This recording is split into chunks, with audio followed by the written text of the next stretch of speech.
Megastar అద్భుత నటనను ఆవిష్కరించిన సినిమాలు మీరు చూసారా? స్వయం కృషితో మెగాస్టార్గా ఎదిగిన చిరంజీవి గారిలో మంచి నటుడు ఉన్నారు. ఆయన నటించిన సినిమాల్లో కొన్నిటిని చూస్తే అద్భుత నటన ఎలా ఆవిష్కరించారో అర్థమవుతుంది. స్టార్ హీరోగా రాకముందే పున్నమి నాగు మూవీ సూపర్ హిట్ అయ్యింది. 1980లో వచ్చిన ఈ మూవీ ఆయనలోని నటుణ్ణి ఆవిష్కరించింది. ప్రతి పౌర్ణమికి నాగుపాము లక్షణాలతో మారిపోయే మనిషిగా నాగుల పాత్రలో చిరంజీవి గారి నటనకు మొదటిసారిగా ఫిలింఫేర్ అవార్డుకి నామినేట్ అయ్యేలా చేసింది. తర్వాత చెప్పాలంటే కె విశ్వనాథ్ గారి డైరెక్షన్ లో వచ్చిన శుభలేఖ మూవీ చిరంజీవి గారి కెరీర్లో ఓ ప్రత్యేకత సంతరించుకుంది. 1982లో వచ్చిన ఈ మూవీ మొదటిసారి ఫిలింఫేర్ అవార్డు తెచ్చిపెట్టింది.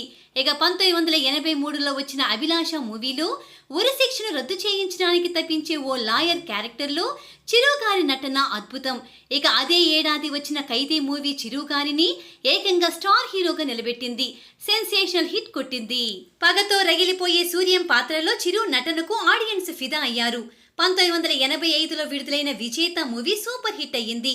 ఓ మధ్య తరగతి యువకుడు తన కుటుంబ సమస్యల పరిష్కారానికి తన ప్రాణాలను ఫనంగా పెట్టి కిడ్నీ దానం చేసే పాత్రలో చిరు నటన అద్భుతం.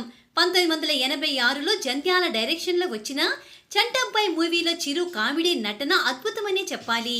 నటుడిగా మంచి పీక్ స్టేజ్ లో ఉండగా కె విశ్వనాథ్ గారి డైరెక్షన్లో వచ్చిన సినిమా స్వయం కృషి. 1987లో వచ్చిన ఈ మూవీ చేయడమే ఓ సాహసం. చెప్పులు కుట్టి సాంబయ్య పాత్రలో చిరు నటనకు అద్దం పట్టింది. క్లాసిక్ గా కమర్షియల్ గా విజయం సాధించిన ఈ మూవీతో ఉత్తమ నటుడిగా నంది అవార్డు అందుకున్నారు.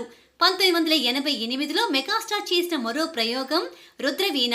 కమర్షియల్ గా సక్సెస్ కాకపోయినా 3 జాతీయ అవార్డులు తెచ్చిపెట్టిన ఈ సినిమా చిరు కెరీర్ లో శాశ్వతంగా నిలిచిపోయింది. ఇక మెగాస్టార్ గా తన పేరు మారుమోగుతున్న 1982 సమయంలో చిరు చేసిన ఆపద్ బాంధవుడు మూవీలో ఆయన నటుడిని మరోసారి ఆవిష్కరించింది. ఉత్తమ నటుడిగా నంది పురస్కారం, ఫిలింఫేర్ అవార్డు పొందారు.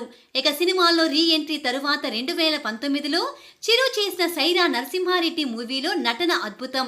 చారిత్రాత్మక స్వాతంత్ర సమరయోధుడి పాత్రలో చిరు ఒదిగిపోయారు.